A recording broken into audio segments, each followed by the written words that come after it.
Hi there, I'm Katy Rose and welcome to the Rooted Reinvention, a podcast exploring the real-world journey of reinventing who we are without burning out or burning our whole life down. I teach people how to make lasting change by melding my Masters of Neuroscience and my Cognitive Therapy qualification with common self-help tools, spiritual concepts, and my personal experience. Because being yourself doesn't need to feel so damn hard. To get more information on podcast episodes, please visit rootedreinvention.com/podcast.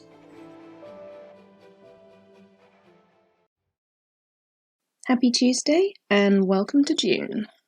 I can't believe we are already in June of 2021.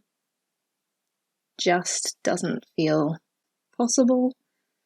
Here in the UK, we had a long weekend. I'm actually recording this on Saturday.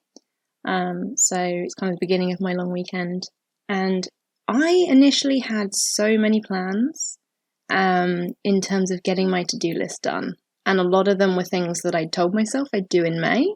And thinking, oh, I've got 3 days at the end of May that are a long weekend. I can get all that stuff done. And I did all the correct things. I'm using air quotes around the word correct, in that I thought about the motivation for getting it done. I prioritised it based on both need and enjoyment.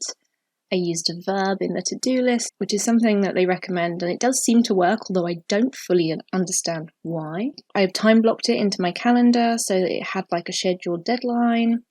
And yet, although I got dressed this morning, I literally sat on my bed until about 5 p.m. So it's nearly 6 p.m. as I'm recording this.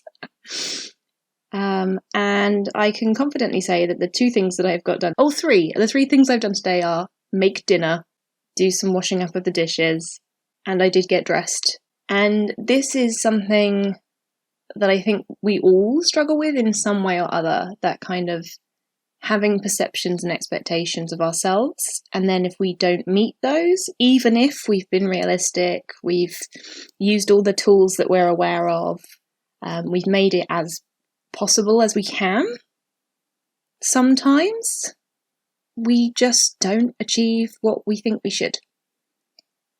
And the main reason for that is we are not machines, we are not computers, we are not algorithms, we are human beings with feelings, with experiences, we have bodies that need things, we have minds that ruminate and overthink things, we have a circadian rhythm that makes us sleep at different times.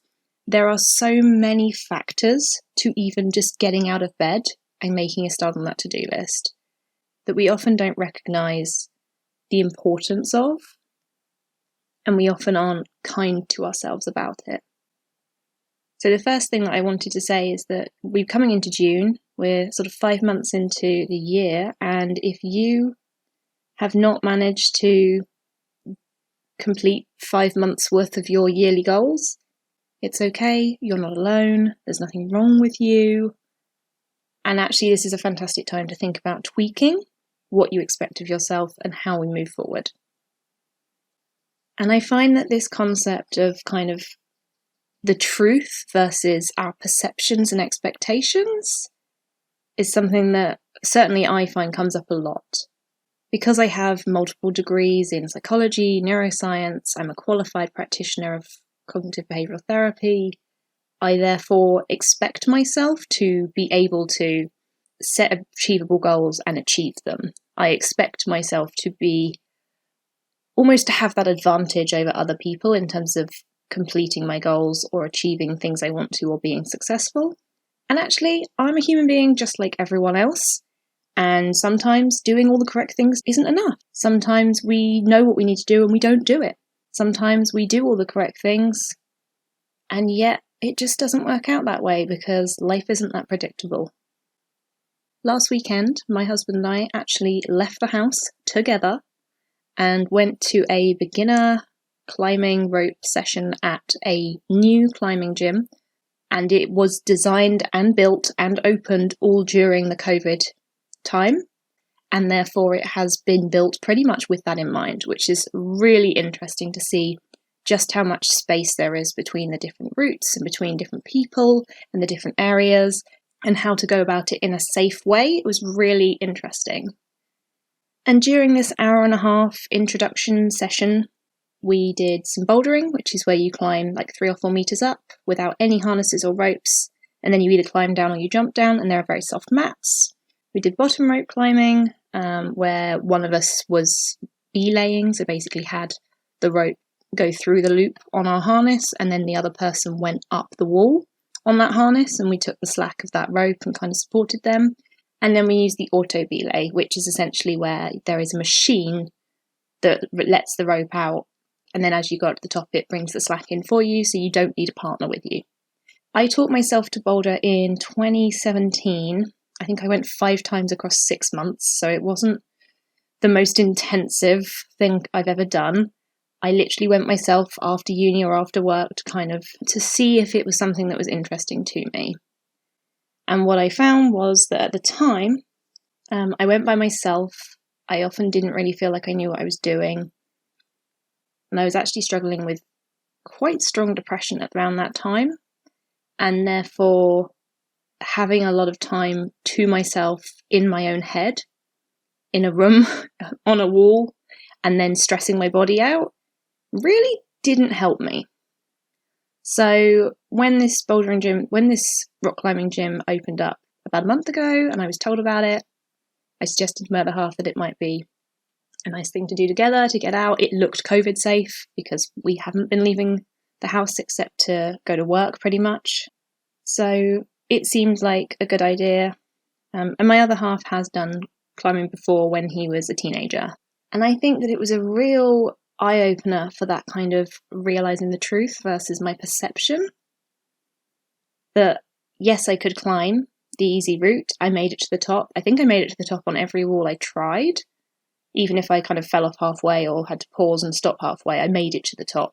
The level of discomfort, how painful it was the next couple of days, even though we'd warmed up and I stretched at the end to cool down, just really made me realise how unfit I've become over mostly the last 1.5 years, but also the last couple of years. Because when I went bouldering, although I was dealing with some depression, I had been working out 3 times a week for about a year at that point. So at least my general level of fitness was not rock bottom. Whereas in the last year, I think I've maybe been on 10 walks to get out of the house and get a bit of exercise. Otherwise, I've been sitting at home at my desk. I think it was that reminder that I'm not as fit as I used to be, and as much as I visualise myself as being able to do some of the routes, it's difficult because if the route that I had tried last weekend as part of this course, I would have been able to do that without really too much effort. Like, it was one of the beginner ones, and it's one of the ones that I used to do as a bit of a warm-up once I got into bouldering. But I have to remember that I've not done any exercise for the last year and a bit. And in fact, my fitness, even before that, my fitness had kind of lowered from where it was in 2016, 2017. So really, the message this week is just to think about when you have plans, when you have goals, when you want to get something done, and you feel like you've done all that you need to do, and you've prepared, and you know what you're expecting, and it doesn't quite go to plan. Just a reminder that that's okay. That's part of being human. That's not a failure. It's useful information. So again, we went last weekend. I haven't done any exercise all week. I started to feel better.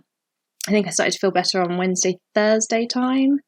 And then yesterday, we just had to do a bit of work on the fence in our garden because we've been having some storms and it had been getting a bit rattly. So I just put a Met post on next to the fence. And I used a hammer for about 20 minutes, crouched in the undergrowth to get this post in place and things. And as much as I planned to go back to the climbing gym today, when I woke up, as disappointed as I was in myself because I'd like to get back into this before I kind of lose that momentum, actually the idea of going when you're in pain, when you have other things that you need to do, when your mind's not going to be on it, actually what am I going to gain? And therefore my plan was to then do the to-do list today and go tomorrow. As it is, it's gone 6 p.m. and I haven't done a lot of things on my to-do list. But the opportunity is still there. If I choose tomorrow, if I feel okay physically, I can go to the climbing gym. And even if I only spend half an hour there, I'm building up that habit. I'm getting out of the house. I'm kind of starting to condition my body into being a little bit more active again. And that's okay. And I know that that's how my body and my mind work in terms of building a habit around health. So I'm planning to at least get to the climbing gym once during June. That's my kind of penciled in goal. Depending on what my brain and body feel is a sensible option in terms of making sure I don't injure myself or cause myself any harm mentally as well.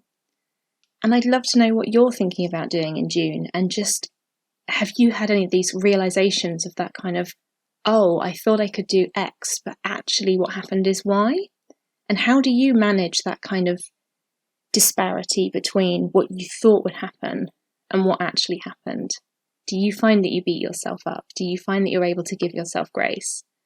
I'd love to know kind of if you have any strategies that you use to kind of manage this disconnect that we often have. As always, thank you so much for listening. I hope you are all well, and I'll speak to you again next week. Bye. Thanks for listening, and as always, you can find out more at rootedreinvention.com. Take care, remember you are more capable than you often realise, and I'll see you next time. Bye.